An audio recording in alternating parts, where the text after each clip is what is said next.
All right, Ty, how are we going? We're having a great week here, aren't we? In terms of volatility, it's been crazy since old Jerome came out. And you know what he did? He raised those rates, Ty. 0.25 was all he could muster. And now we've got Bullard telling us that he needs to do 3% by the end of the year, 2.5%. Yeah, man, they're getting crazy. That's for sure. Oh, yeah. I do. Welcome, everyone, to our first webinar back after the conference. The thing that no one can talk about, no one's recovered yet, actually. Everyone who's gone to the conferences, they've disappeared from the rooms. No one's actually recovered. I don't know whether it's because they've gone away and they've made so much money now that they've got so much information that they just don't need us anymore, or they're all partied out. I don't know. But we had a great time. We had a great time. We did, yeah. It was really, look, it was excellent to meet people in the community, and obviously it was a great event. And we're ready to get back into the gist of it. We're ready to shake things up a little bit, which we'll be talking about at the end of today. But look, other than, of course, Jerome being a hilarious meme at the moment, and on top of that, the lentil meme is just, it's blowing my mind right now, Ty. You don't know about that one, but it's pretty funny. I was trying to work it out, but you know what? Supposedly, if you don't earn $300,000, then you're not going to beat inflation. But don't worry, most people do earn $300,000 a year. It's all good.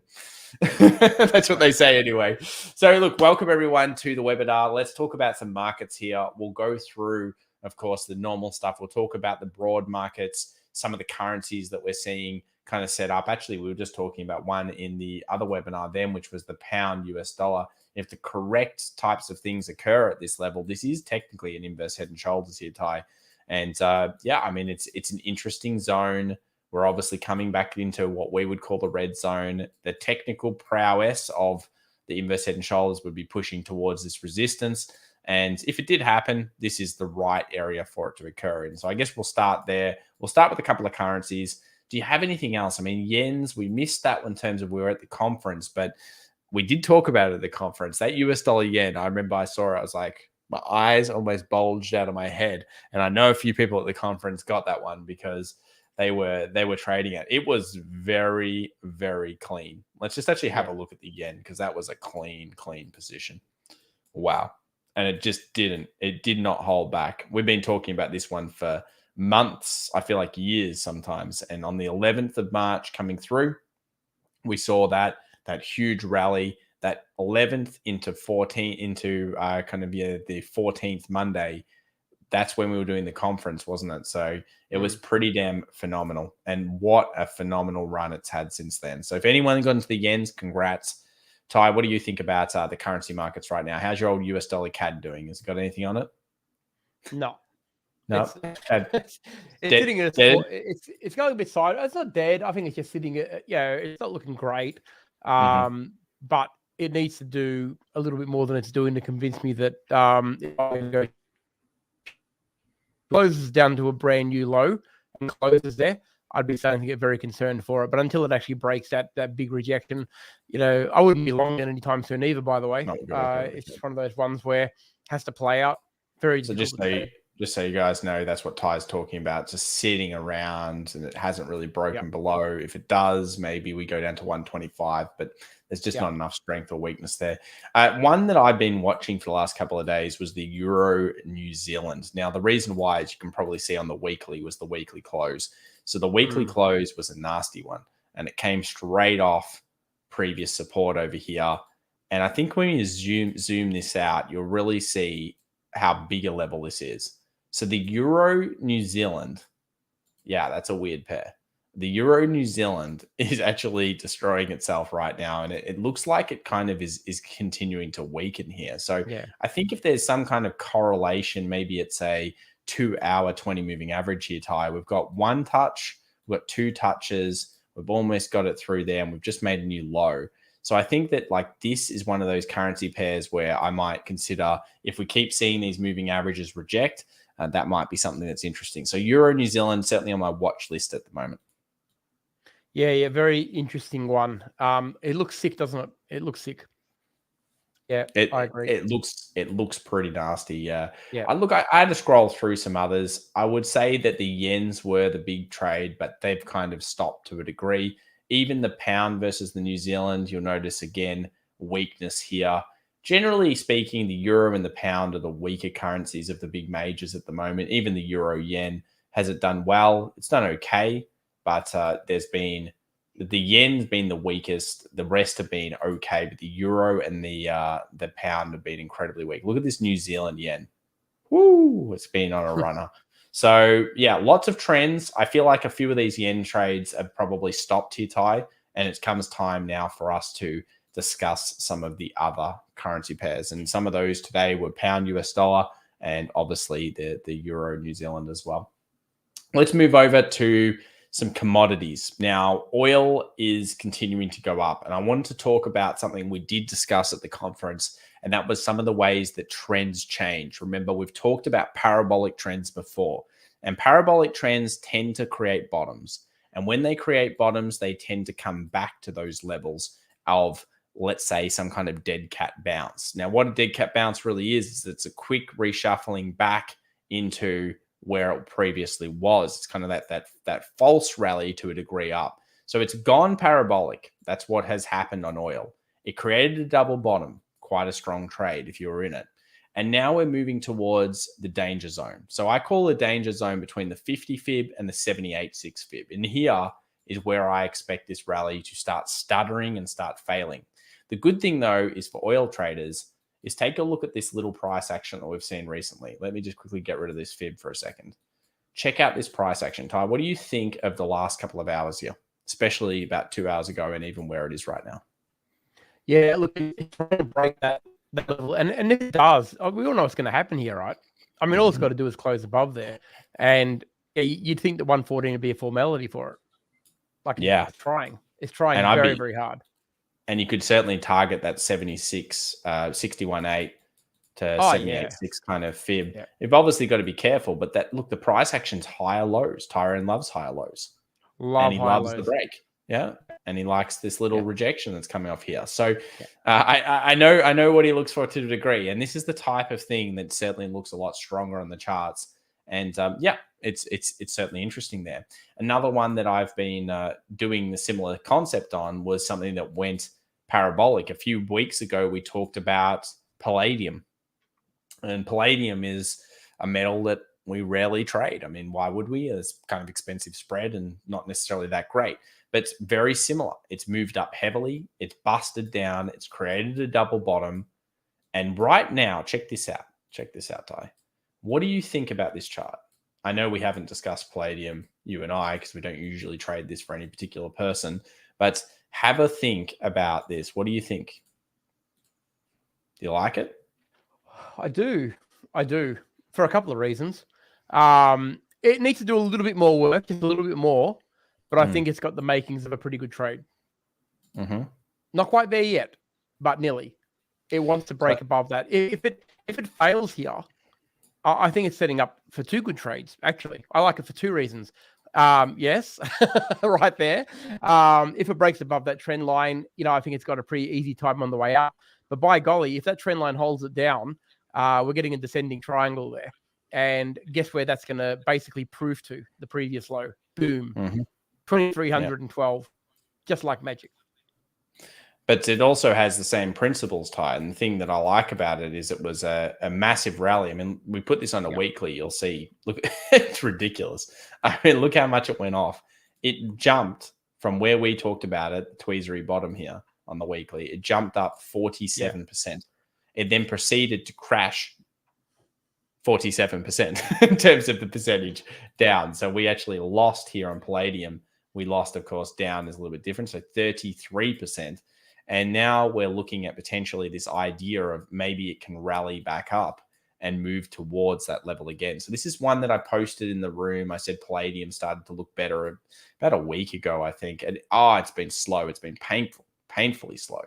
But we have the double bottom. We've technically got this strange looking descending at the moment. And if we breach through things like 2,600, I feel like the chances here to go to that 50 fib become quite high. And of course, just as a percentage to the 50 fib, you're talking about 11%. It's a wild metal. I won't say it isn't, but it does look interesting on the charts at the moment. Yeah, and I think it's a double trade. I like this because you've got two directions to go for. And no real bias either way. No, you don't. Yeah, I mean, I think you're trading the parabolic kind of move concept, which I would prefer, but there are two ways that this can go. So that's one I wanted to bring up for the community here. Yeah, John Owen says, "I never knew about the other channel." Which other channel are you talking about, mate? I think he's talking about this channel. This channel. Oh, yeah. Welcome, John. Hello, John. Oh, okay. He's back. Welcome. He's back where he deserves to be. That's what he's doing. So yeah, look, Palladium, cool, not too bad. So Ty, we've been talking about the markets, and look, the markets are interesting to say the least. We had a pretty interesting live stream yesterday, and we'll talk about how the live streams are going to be moving forward. But I did want to just quickly highlight this to anyone that missed the live stream. You could go back and watch it. It's on the main channel. This was something that happened. And for anyone that's done the mentoring, you would know that I like these types of trades. Basically, a break of the session highs. If you actually scroll this out a little bit on the 5 minute, we had a break of the session highs. We broke, we came down, we quickly did a tweezer reversal, and then we rolled through. And then, of course, these are two very good scales. Now, the public community actually was on top of this as well. They're pretty crazy in there. Shout out to everybody in the community in general in Discord. But yeah, they were all floating all over it. It was like watching, I've never seen anything quite like it, Ty. The highs and the lows of the emotions in the first 15 minutes. It was, yeah. Oh, no. And they all start screaming in there. But and I saw one of them, and he knows who he is. He was conveyor belting when it went through here. I mean, I swear he might have been moving the market with the amount of orders that he ended up poking in. It was putting in little like point. I don't know what they were. They could have been massive size, but it was just like a conveyor belt of scaling all the way through after he saw the tweezer. He went crazy, and well done, because it was pretty successful. So we like these types of trades. I wanted to highlight it. You can watch me crapping on about it live. I think I actually was screaming at it, which is not something I usually do at the market. I was like, let's go. And it went through. And then, yeah, of course, I was like, okay, we're done now. We're going. But look, the tweezer is pretty strong, and especially around the session open, it's good. Now, today we come in a little bit weaker. We haven't seen weakness on this market. I mean, look at this. This is almost ridiculous. So we have a rally that is 13.29% bullish with a day that went down 1.5%. That's so you think it's fake out. I think it's revolve. I think it's a revolve that goes into earnings personally. But look, I feel from what we know about technicals and what we like about technicals, we have breached some very important levels. Tyrone, have we breached the 20 moving average? Yes. Have we broken the downward trend line? Yes. He doesn't like it. And I know why, because it's hard to feel the long here. And then where are we going next? Are we going to have a decline today? I don't know about that, but I think that, yeah, you and I were discussing it today. We had a really good discussion about it. And we do both agree that, yeah, look, it could show, the move doesn't justify, what we're really seeing. I think that we're going to probably, when does earnings actually start? Is it mid-April in the US? Late. So I think, the main one, the big one's going to be like 28th of April, which is AMZN. So I think we've still got another month of sort of bullshitting around where we might see a little bit of a bit more strength. Demonetized. Yeah, we're probably going to see a little bit, of sort of mucking around over the next month, where I don't know if we're going to get, a really convincing move, but I think we could see more strength. And I think you're right. I mean, I do agree with you that if it gets, if it does continue up without that pullback, it may even test the all-time highs around that April time and around May time when the sell in May kicks in. I'm very confident, as are you, that the sell in May this year is probably going to be one of significant move. And the higher it goes now, probably the more pain there's going to be down the track. I'm going to be very, very mindful of that. Yeah. Look, what I'm not going to do right now, Ty, and I caution people on this, maybe you're crazy and you want to do it. I'm actually not going to short at this stage. No. I don't see a technical reason to short. A lot of people have been shorting. I think we've cautioned against the short correctly. This is not the same as the other rallies. Our indicators at the FX Evolution home base, they're not saying, hey, oh, it's a fake rally like last time and the time before that and the time before that. All of a sudden, they were fake rallies. They were screaming. They were. And they showed on the FX Evolution home base indicators. So like, it was false rally city. Right now, we're not seeing false rally. I mean, we think it's false rally from the perspective of health of the economy, but the indicators are saying, you know what, it might be stronger than you think. So let's just say, theoretically, we go through March into April into May. Ty, I think we all have to be aware that if we get this rally, the coincidences are ridiculous. You saw that chart that I just brought up, 2008, 2022. Okay, cool. I can find any year that goes down Jan to March, but generally what happens is it goes down into this period, and March and April, especially April, are very strong in the US. And this is what happened in 08, and this is what happened in many other years that had weakness at the start. But look at this front-loaded. Second year new damn pres. First term, midterm years. Democratic president midterm. Every one of these has actually run it into just the back of April and then just destroyed itself.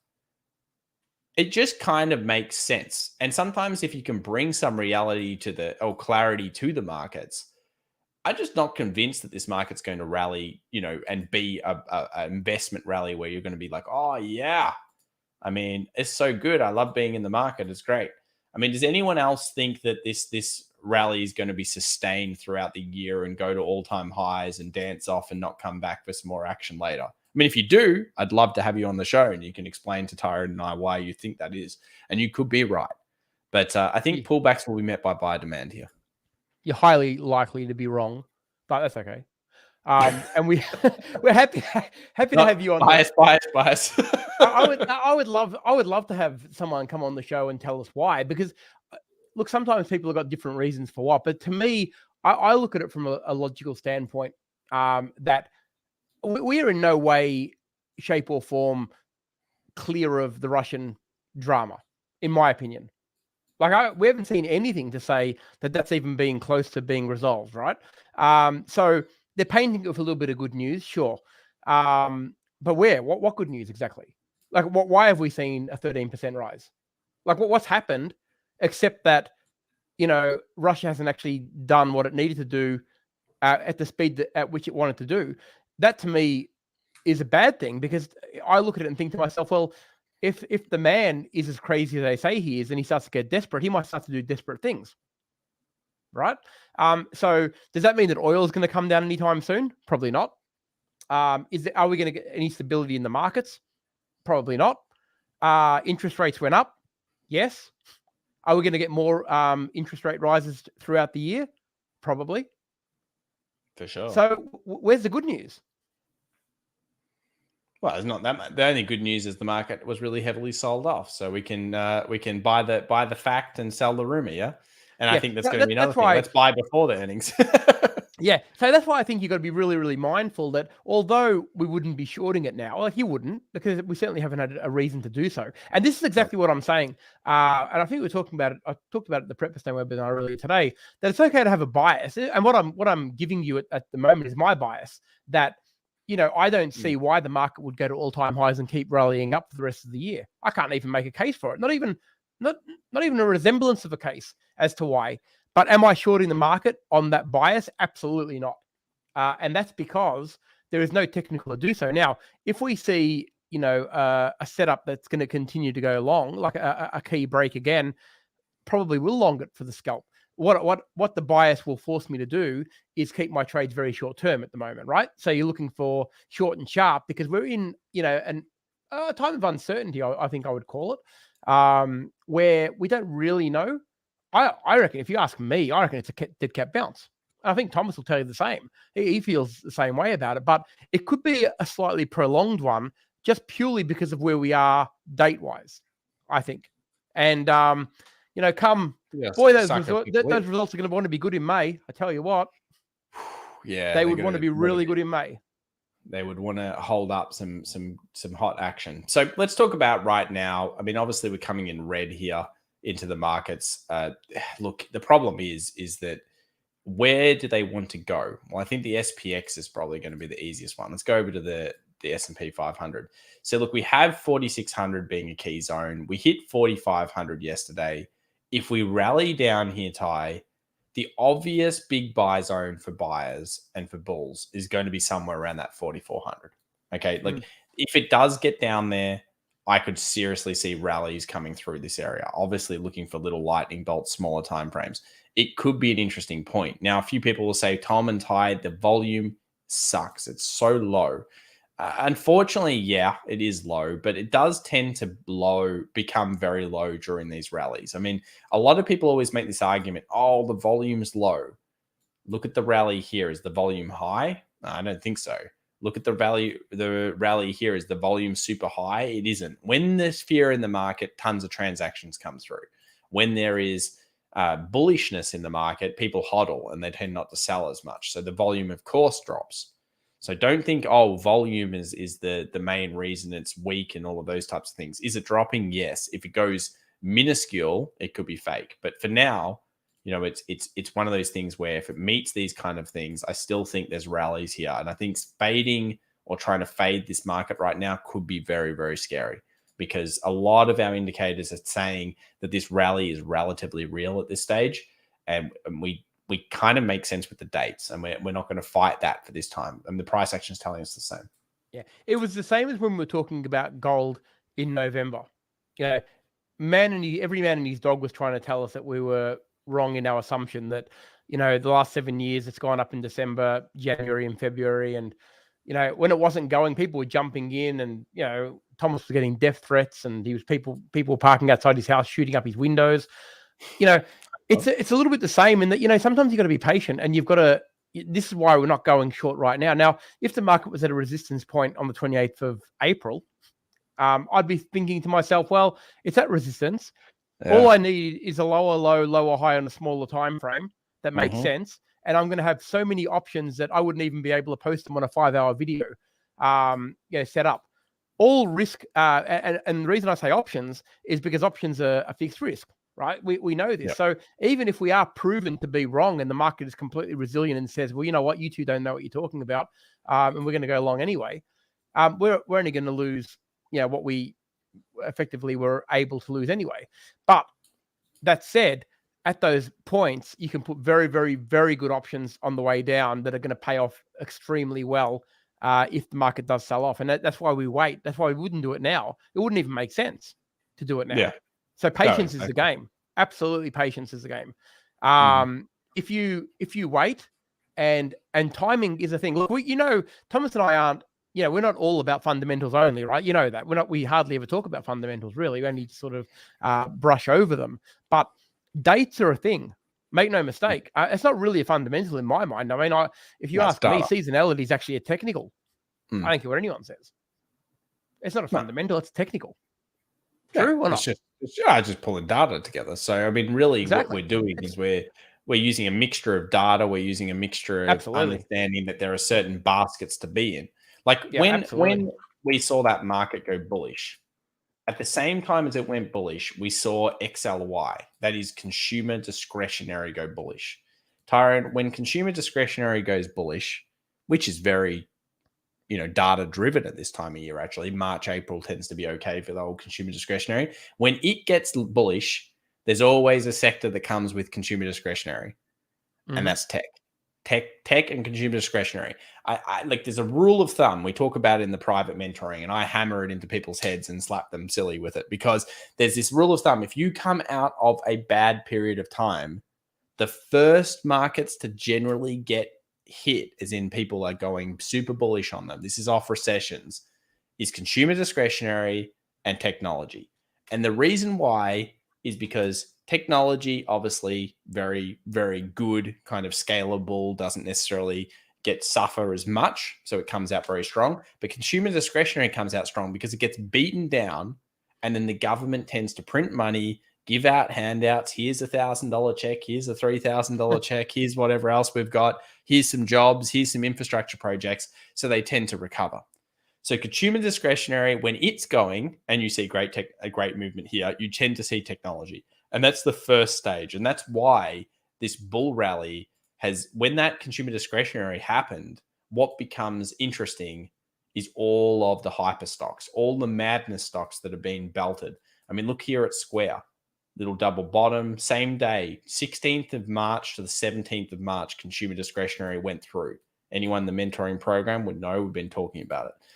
At that point, what happened? We saw ridiculous moves on ridiculous stocks, like these hyper stocks. They've all gone nuts. I mean, it doesn't matter which one we're looking at. They all have gone up. Yesterday, PLTR, one we looked at Crowd, broke through, little bullish hammer. These are the types of stocks that are going to have bigger performance. ARK, hated, hard to buy it. Suddenly, it's been the talk of the town. Look at the 16th of March, 17th of March. Each day it's gone up percentage-wise, even from here, about 14%. The other ones, some of them are 20%. SE, consumer discretionary, but in Asia, little double bottom base, 16th, big strong. If that comes out past this resistance, there's still more here potential for traders and investors. So yeah, I think that's something that you want to be looking at, sectors. And Ty, it comes into what we're going to be doing moving forward as well. I want to take, and I think we both want to take the private Discord to the next level and offer a lot of value. So we'll talk about that at the end. But it's really important for us to be able to spot, potential opportunities. And especially if we know which sectors are going strong and we see breakouts, we can start to target everything, can't we? Yeah, focus absolutely. Targeting. Yeah. Jessica, just to answer your question on the which indicators that we use, the indicators that we talk about on screen and in the courses are the only actual indicators that we use when we're doing technical analysis. Some of the other indicators that we're talking about that are telling us that we wouldn't be shorting the S&P now, for instance, are actually, all that they're probably, we call them indicators, but we're talking about dates. We're talking about seasonality. We're talking about, Tom does a lot of talking about the bonds and also the yield curve, those sorts of things. Although they are indicators, they're not mainstream. So we don't actually, like Thomas talks a lot about them in the mentoring. He's right into those, but we don't talk about those at the webinars because it would quite simply take a whole webinar just to explain it. But even things like the seasonality that we talk about at the webinars, that's the things that we're referring to. Like, we wouldn't be shorting this purely because of the time of year that it is. And the technicals certainly aren't saying so on the charts. But in terms of technicals on the charts, if that's what you're asking, we use the same ones that we are showing on the screen: the 20, 50, the 200, and the range of the Bollinger Bands, the RSI stochastic, and of course the MACD, the most important MACD that Ty would tell you. They're the technical indicators that we use. But the other things like seasonality, we call them indicators, but they're not talk about. So hopefully that makes sense. Look, there are a few little ones that Tyron and I have gleamed over the years that are a little bit extra, but they're not indicators. They're what I call them lead indicators, or they're lead market momentum kind of movements. But yes, I need a lot of time to explain the interrelationship. It is not a simple process, and obviously it's something we do in the mentoring and the private one-on-ones and that kind of thing. So Ty, look, let's look at this triple M, because triple M, you might be scared of the market. You might say, well, all right, guys, I'm scared. I don't want to buy the technology. I don't want to buy any of those sectors. This is a stock. It's not a small stock, by the way. This is a stock that has been beaten for a long time. Look at this. Since June 21, it has been horrible. And it's not a small one. Remember, triple M is huge. They create a lot of the what is it, like when you have a bandage and you get cut and you buy one of these triple M kind of bandages? They have all sorts of things. They made masks. I mean, they do it all. 3M masks. So when we look at this company, what's happening here, Ty? It's one of our favorite kind of plays, isn't it? Big volume, big accumulation, big potential, but slow. It's not a tech stock. No. It's an everything stock. It does everything. Like, it even does. I've got like hooks on the wall that stick with the 3M. Yeah, they're good, no mark tape. Can you buy some more? Yes. I need everything we can go. We need it all. No. Look, this is one of those classic, I guess you would call it, a Ty Tom recovery kind of concept. We've talked about many. I mean, we've talked about Woolworths, we've talked about BHP. We bring them in every so often. They're not I guess you would say, the most exciting trade in the world, though. BHP and Rio certainly had the tech, had all the data with them as well. That's why Ty and I liked them so much. But these are the ones where if you see volume like this, it's the capitulation trade. Effectively, this thing has failed. No one likes it. You won't find anyone online talking about how great this company is right now. No one will. But they all talk about it if it breaches out by the time it gets to like here. And then where's it going to go? It's going to go to a resistance. So I think this presents an interesting base. And it's something that I've been looking at, and just something I thought I'd bring up if you missed it in the community recently.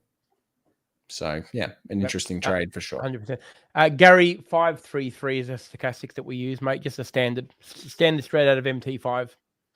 Love it.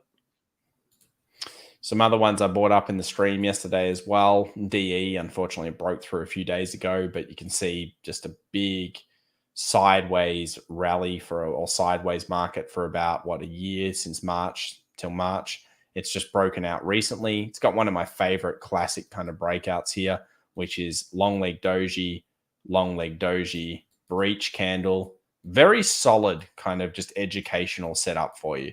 If you get these types of things here and then that had gone bullish against it, less likely to get false breakout. When you see rejections, think of that as trapping everybody else.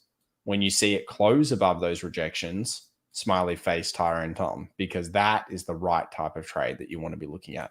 So it's something like John Deere. A lot of people are probably missing out on the steel trade as well. Steel has been incredibly strong, Ty, in recent months. This is Nucor, big steel producer out there. And it's been on a bit of a rally here. We've seen it consolidate. Nice little kind of tweezer base here. Big breakout. I think this has got more potential run in it. Obviously, earnings in 29 days. Is it 29 days? Yeah, 21st of April. So you might want to be careful of that. But look, it's a good breach, isn't it? This is the type. It's in price exploration at the moment. Yeah. No, it's a good one. Yeah, it is. It's a good break.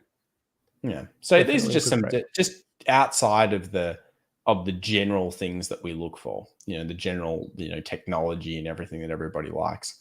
Even TAN just sitting there right on that resistance, trying to get out, and it hasn't happened yet. But it's very key resistance. Could be a nice breach moving forward. I mean, today it's probably going to be down, but if it breaches and moves forward through there, then the next stop for TAN could be $88. I mean, that's the next logical resistance zone for it. So there's some pretty good potential here in the markets, and I think if you're scanning the market every day and you're looking for positions, I mean, even one I hate, which is PLTR, that's technically found base. It's basing, it's broken through, it's looking better. It's got a problem at 14, but this is in the absolute hated part of the market. And with stocks like GME and AMC running again, I mean, look at that 30% there, AMC running again. You could really see PLTR grabbing a little bit of the sunshine, because PLTR is also traded heavily by retail traders. So I think whether you think you're missing out or not, there are other opportunities. So, but it's not necessarily you've got to go chase the big one. If you're watching again, one of the other things that's happened, Google's just broken out. That broke out in the previous session. So pullback could be very nice. Yeah. We better have a look at the ASX for I'll let you run Jessica and Kylie. Sure. Okay. they love the ASX every week. ASX action. Ty, you can take it away. Here we go, man. So where are we? I don't even have my ASX. Hey. I don't know why it's not. No, it's not. I don't know what that is. I don't want that. Why have I lost my normal? I'll choose this one. Okay, there you go. Tom hates the ASX. Delete it. Yeah, it's a bit boring. Yeah. I did delete it. It's true. Here you go. Yeah, look, for mine, we are trapped in a nice zone on this one. It's not anywhere near as strong as the world markets are. There's no question. It's not traveling anywhere near as well as, say, something like the SP500, which I don't actually mind, because I think in a lot of ways our market's a little bit more realistic. Am I allowed to say that? Yeah, No, realistically. I think it's more of a value town market. Value town. Yeah. I think we factor in at the moment, not all the time, but at the moment, I think we're factoring in, we're still probably a little bit ambitious where we are, but I think we're being a little bit more realistic. Yes, we've got some potential for upside, but we haven't gone. We're not sitting at 7,600, right? Similar to what I anticipate and what Tom anticipates is probably going to happen. We're probably going to see a little bit of strength throughout the next 3 to 4 weeks.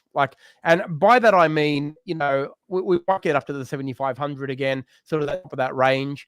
And I don't see it making a new high. If that I can't see. I could see it probably getting up there, but I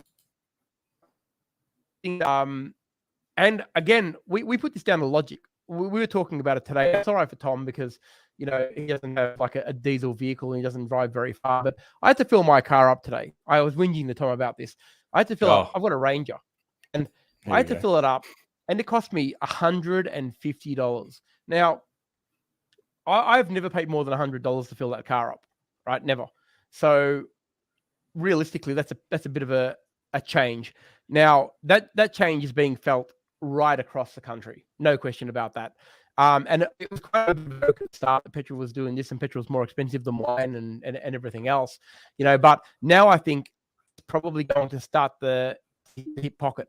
I look around my town, and all of the restaurants are empty now. The shops are considerably empty compared to where they were a month ago.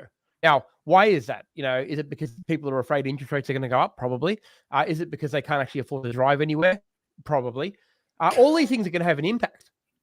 I think that, and this is why I'm a little bit, call me a little bit negative on 2022, but I think that we're not going to see the highs that some of these big analysts are talking about, up to 8,000 on the ASX 200, and the other one's going to 5,000. Cut it out. Like that's like Commonwealth Bank saying that it's ridiculous. And the reason for that is because there's no catalyst to get there. And if it did get there, it would be on the presumption of a very, very big change of what we're seeing now. Now, we can only go on what we're seeing, right? So to me, it's going to be hard for this, this earnings season to be great when we've had so much negativity this year. There's been uncertainty around the world. I think that it's going to affect the ASX 200 just like it's going to affect the other. Now, in saying that, I don't think it's going to sell off tomorrow, or it might. I wouldn't be banking on it. If anything, I'm probably thinking that it's probably got a little bit more strength in it. May well get into the 74, 75s, but make no mistake, we're going to see a 6 in front of this index again at some point this year, and it's probably going to come. Probably more than likely to come after May, but it's more than likely going to happen, and it's not going to be a surprise. If anyone is surprised, then I'm surprised that you're surprised. So I think if the US market kind of falls here high, there is a chance of a 7,200 before a rally. I think 7,200 is a big zone though. I could see like big buying off this. You can see here 7,200 is an area where people are going to buy, because what's happening now, Jessica and Kylie, everybody else, are afraid that they've missed out on the rally. They're thinking, oh wow, I think this is going to go long and we've missed out. And they're itching for an area to get in, okay? And that area is 7,200, okay? That's what people are going to, if we get any weakness whatsoever and we get down to 7,200, now that seems like a long, long way away, but that's only one night of selling in the US, make no mistake. At 7,200, I'm buying pressure there, Tom. I think people who think they've missed out already are going to try and get in. That's what I think. And there is another thing that we need to talk about when it comes to the ASX 200. May round. Jessica. May's hard. Into May, people start getting dividends on 3 of the big banks. Okay, Westpac, NAB, ANZ, and a lot of other big companies do start paying dividends. They go ex-dividend around the early part of May, and what that generally does, it sees a decent amount of buying throughout the months of late March, April. So people take their position, so they actually collect that dividend. Remember, we're a very high dividend country. Okay, so people pay attention, as they should, because it's a very big amount of income. So we generally see a little bit of a rise. That's why I think that if we did happen to duck down to 7,200, I think the buying there, Tom, would be huge. I think people would really try and use that as a gear to get into their stocks that they're going to collect dividends on if it happens before May. And that might see the resurgence back up to these levels and maybe a little bit higher. But I think going past May to June, I think we're going to be in the low sevens again. That's my opinion. If not into the sixes. I could certainly see that, and I think we both agree on that concept. So 7,200, something we're looking for at this point. I'm less excited. It's in the middle of absolute Jessica and Kylie at the moment. It's in the middle of nowhere, absolutely nowhere. You could not buy it where it is, with a technical reason to do so. Very difficult. Saying, I want to own a scaled portion or whatever. Yeah. Then we had a couple of other stocks, Ty. One of them, let me see if I can scroll up. Where are we? I missed it. Geez, I don't know who asked it now. I think it was. Oh, it's gone. Oh, doesn't matter. Sorry about that. There was another. I think it was Gamut or something. I missed that one. If you ask for it again, I'll check it out. I don't know. It might have been that. It was a stock, but there was another one. BHP. Yeah, look, BHP's done pretty well. We'll just quickly go over to the Australian BHP. It's in our little. It's in a big range here. I mean, it had a big day on it, followed by another big day. I call that chop BHP. Chop BHP doesn't interest me too much. It tends to, when it goes into chop zone, it tends to have huge ranges that are really hard to trade. So I think I just trade it within the range, and that is resistance, support, resistance, support, resistance, support till it breaches out. That's what I think about BHP. Ty would probably agree. And Rio is similar. Rio. I love Rio. Look at him. Look at him jumping Rio, on board the Rio train. Yeah, so Rio's been a little bit weaker than Chop BHP, which has offered opportunity. It went to 105. That zone had been 105, 106 resistance, support. This area here, support again. Good buy actually, if you managed to get that one. Div came out of it, and that forced it down. So not bad. Rio just warms. Rio and BHP for that matter warm every part of my heart. I just look at those technicals and just think to myself, they are so easy to trade. They are just so easy to trade, aren't they? Like, come on, surely. Yeah, I mean, look, you know what I feel about these stocks. Oh, they're just great. All the iron ore stocks have been very good to us. Very good. Yeah, Tom and I got a soft spot for Rio and BHP. We don't talk about them very often because we're always we trade them very frequently actually because they're very good optionable trades. But they trade despite the rise in iron ore. Even without that, they're very, very technical trade. When they were at their lows, they were screaming by. I'm pretty sure that they were screaming at us. I don't think we could have ignored them. And the sell zones are just as easy. I think that they're very technical. And when you find stocks that are really, really technical, they tend to hold it. They do it for a very, very long time. So yeah, really good. I love Rio, love BHP. Mm-hmm. Yeah, they both do well, and obviously FMG is the psycho cousin, so that's the one that you are. Yeah, a little bit careful on. Did David say David got in at 130? Let me tell you a very, very quick story. I know what is coming. The first. I know the first time I met my wife to be, she's a financial planner, and we started talking about stock. This is a long time ago, and she told me that she actually bought Rio. She was telling me, she was boasting about her portfolio, and she said she only had one blemish in it, and that was Rio. She bought it at $150, and it was about 2 or 3 cents for its absolute all-time high. and I could not believe it. I thought she was joking, but she wasn't. She showed me.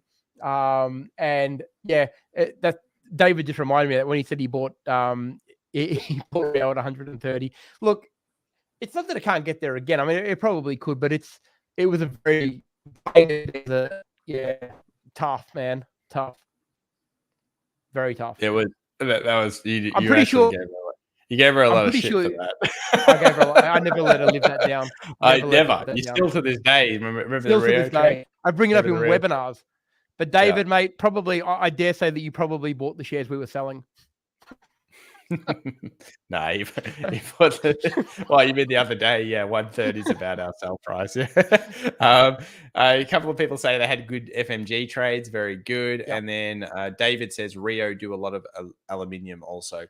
Aluminium's going to need to be smelted at extreme rates over the next couple of years to get this green powered movement on. Because wow, it's going to be needed a lot. So I think just to recap here, Ty, a few things that we're looking at. Look, the market at this, we do believe this is some kind of freak rally. Yes, it probably is going to run a little bit longer.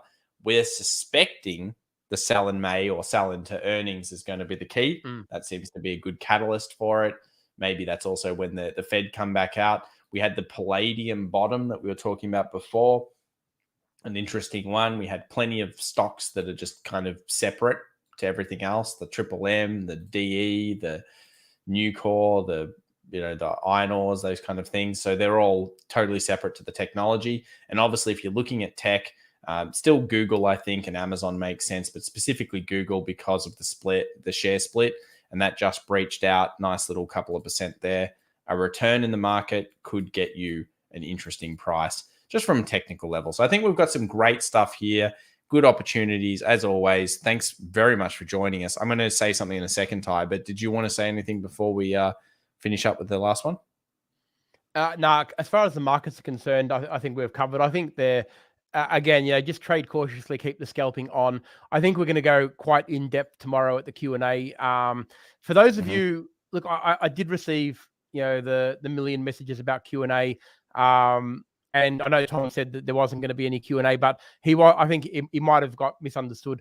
Thursday is still going to be a Q&A. We're keeping it in the same format. We were going to change it up, but I did read a lot of your comments, and I do appreciate that you're seeing it as a reading, a learning experience as well as a trading one. And I tend to agree. So I think that's what we're going to keep that format up and running, because I think it is beneficial. And then when we do have a good one, we can also share that with the wider community. I know we've got a very loyal base in that regard. So rest assured, we're going to keep the Q&A format the same. And that's going to happen at tomorrow. So you're going to get, I think Thomas is going to go into it a bit further now, but you are going to get emails and links sent, just like you have been getting for the webinars.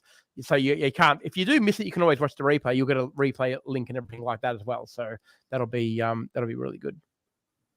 Yeah. So Ty, I just want to quickly go through what we're going to be doing. Let me just switch over screens here for a second here. So FX Evolution's content is going to change, and this is a mixture of what we're able to do moving forward and what we think is best for the private community and also best for the channel. And this is a mixture of YouTube really punishing our channel also for doing live streams. So we're going to continue doing a live pre-market show on Mondays. This goes into the US session. So that's going to be a late night one that will go into the open. So that means we'll actually take Mondays all the way into the open. Then we'll be doing private pre-market live streams now for Tuesday, Wednesday, and Thursday. That is the open. However, we'll do it earlier. So we'll do like a cap into the day as the pre-market actually starts to open, and we'll find great looking setups and sectors and things that we're really looking at, and do that with the private community. We want to offer you guys value, and this is going to be the way we do it. Now, some people may not like it. Unfortunately, it's the way we're going to have to do it to maintain. Nothing's changing to our daily videos and anything like that. Tyron will also be doing a couple of close streams. So that means that around the close of the market, either Tuesday or Wednesday, will be done. And of course, one of these will be a Q&A. So Wednesday American will be Thursday, obviously Australian. So that will be the Q&A now after popular demand. And then we have a standard, the Tuesday tip one. We'll basically just be calling it like a trade plan detailed video. And we'll try to keep that to things like indices, a little bit of currency, maybe some stocks if they ever come up. So that will be something that I recommend you watch every week, because Tyron's going to be detailing through a concept using all of the things that we use in our course. So it's really good learning. And that will be, something that will generally trigger as a technical concept.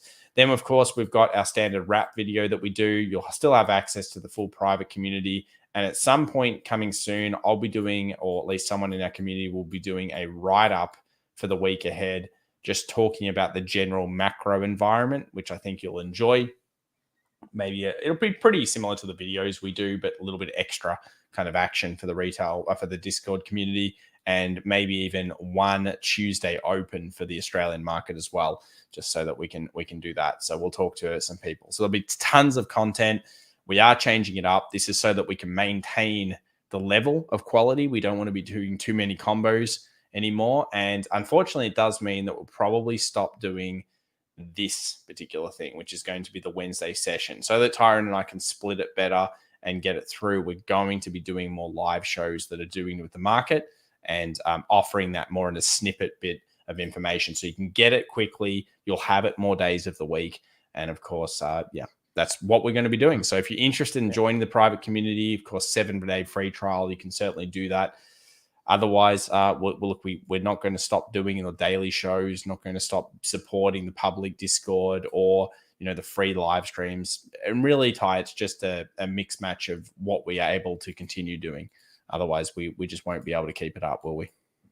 Yeah, 100%. And look, in the end, it's going to be even more content, really, and it's going to be all recorded. So you're going to get even more, really. It's just structured in a different way.